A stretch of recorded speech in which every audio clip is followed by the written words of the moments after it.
He arrived 10 minutes early, which in his world translated to something close to a mistake. Kang Min-jae did not wait.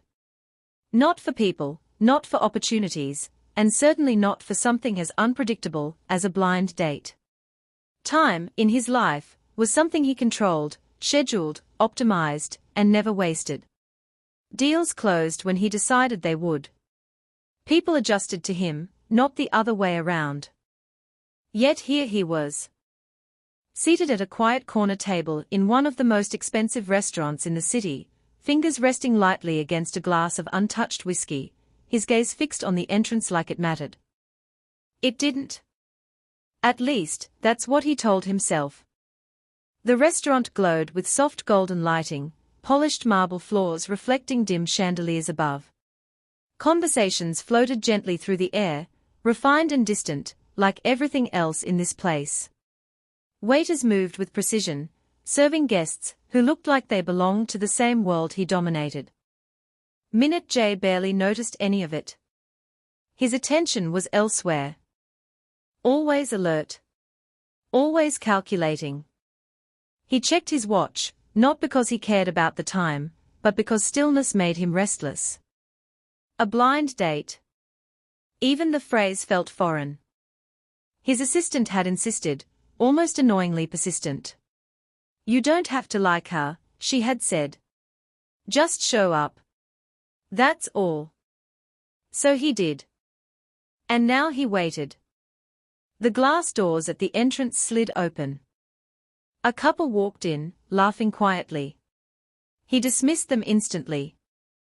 Moments later, another group followed, loud, dressed for attention. Not her. Then she entered. No dramatic pause. No commanding presence. Just quiet. She stepped inside as though she didn't need the room to notice her, and somehow, that was exactly what made him notice. His eyes lifted without thinking. And stopped. She wore simplicity in a place built for display. A modest dress, elegant without trying too hard. Her hair was softly pulled back, a few strands escaping in a way that felt unplanned. There was no performance in her posture, no attempt to impress. She simply looked real. Her gaze moved across the room once, quick, observant, before landing on him. Recognition. She walked toward his table. Min-jae, she asked, her voice calm but carrying a trace of uncertainty. There was a brief pause, the kind that exists when two strangers realize they are about to share something neither fully understands. Well, at least one of us came prepared. He gestured toward the seat across from him. Sit. She did, smoothing her dress slightly before meeting his gaze again. You don't seem like someone who goes on blind dates, she said. I don't. Then why are you here? He could have given a polished answer. Something dismissive. Something that would end the conversation before it began. But he didn't. Curiosity, he said. Her eyebrow lifted slightly. About me. About the situation. She leaned back just a little, studying him with a kind of quiet confidence. And you think I'm not being honest? I think, she said gently, you're used to saying only what you want people to hear. He didn't respond immediately.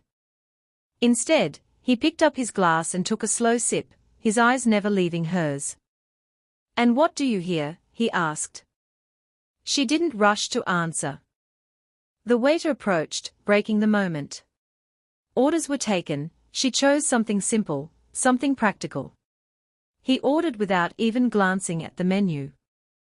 When they were alone again, the silence that followed wasn't uncomfortable.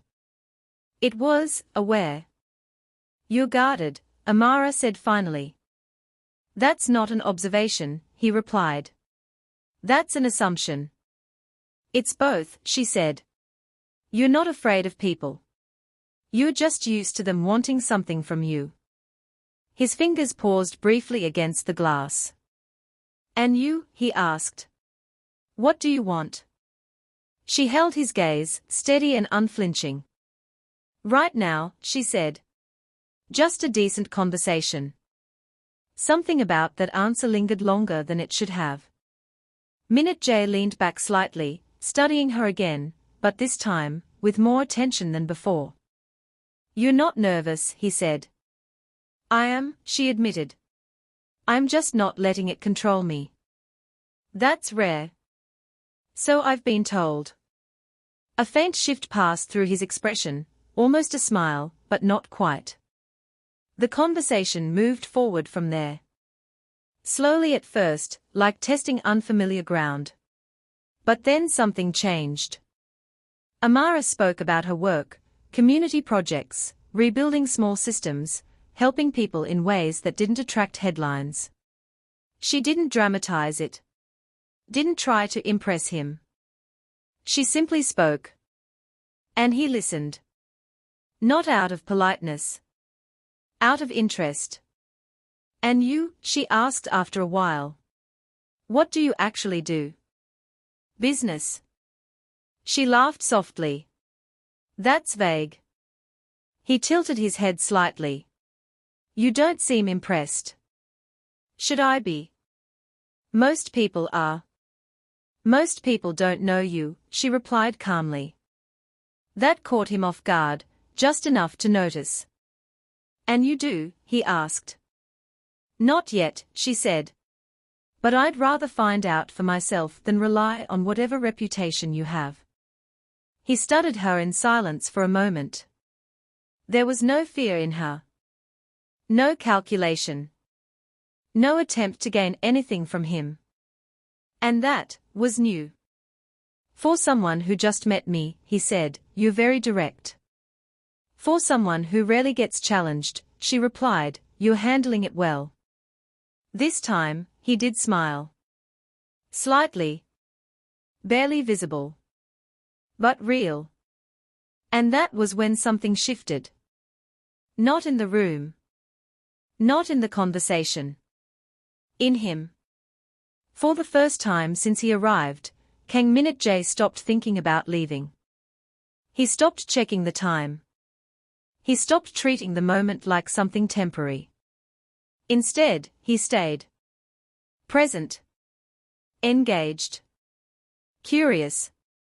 And just as he began to forget why he had been so reluctant to come, the door opened. The name didn't arrive as a thought. It hit like a memory forced into the present. She stood just inside the entrance, speaking briefly to the hostess, her posture composed, untouched by time. The same effortless elegance. The same quiet control. Nothing about her had changed. Or maybe everything had, and it just looked the same. Her hair fell over one shoulder, smooth and deliberate. Her expression calm, unreadable. And then she looked up. Their eyes met. No confusion. No hesitation. Just recognition. Sharp. Immediate. Heavy with everything that had never been resolved. For a moment, Min-jae forgot where he was. The restaurant faded.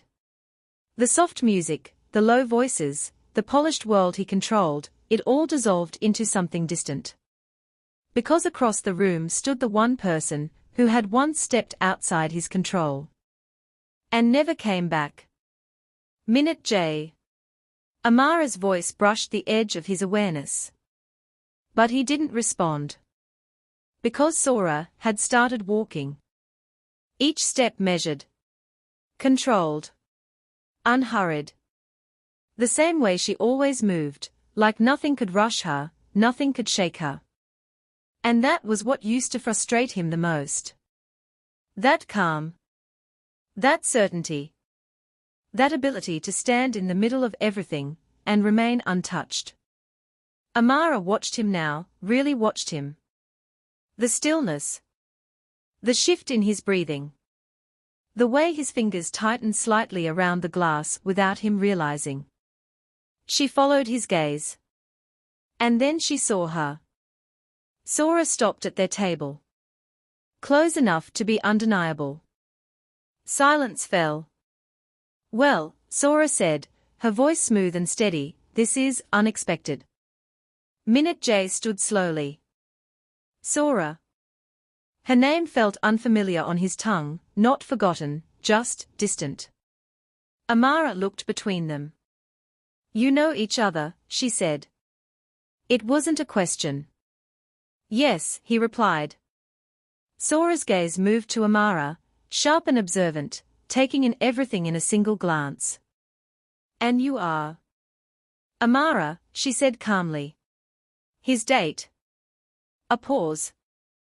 Then Sora smiled. Not warm. Not cold. Just knowing. Of course you are. Min-jae's jaw tightened. What are you doing here? He asked. Dinner, she replied simply. That's usually what people do in places like this. Don't do that. Do what? Act like this is nothing. Sora tilted her head slightly, studying him. You always preferred things to be dramatic, she said. I prefer clarity. And what exactly is clear about this? That we are standing in the same room, she said, after 3 years of avoiding it. The words settled heavily between them. Amara's eyes flickered slightly. 3 years. That wasn't small. That wasn't casual. That was history. I did, Sora replied. You just didn't like the answer. Their eyes locked. A silent conversation filled with everything they weren't saying. Amara exhaled slowly. I think I should go, she said. Both of them turned to her. No, Min-jae said quickly. Sora said nothing. Amara gave a small, calm smile. It's okay. It's not. It is, she replied gently. You have something unresolved here. That doesn't mean you have to leave. Maybe not, she said. But it means I shouldn't stay. Her voice was steady. No anger. No accusation. Just quiet understanding. And somehow, that made it worse. She stood slowly. Sora watched her with interest now. You're leaving very easily, Sora said. Amara met her gaze. I don't think this moment belongs to me. That depends, Sora replied. On what you think this moment is. Amara paused briefly. Then said, something unfinished. Sora didn't respond. She didn't need to. The truth was already there. Amara turned back to Min-jae. You should talk to her, she said. I can explain. I'm sure you can, she interrupted softly. But I don't think explanations are what matter right now. Then what does? She held his gaze. Honesty. The word lingered between them. Heavy. Unavoidable. And if I ask you to stay, he said. A small pause. You won't, she replied. He didn't answer. Because she was right. And that silence said everything. Amara's smile softened slightly. Take care, Min-jae. Then she turned. And walked away. No hesitation. No looking back. Just a quiet exit that echoed louder than anything else. The door closed behind her. And something in the room shifted again. But this time, it wasn't subtle. It was absence.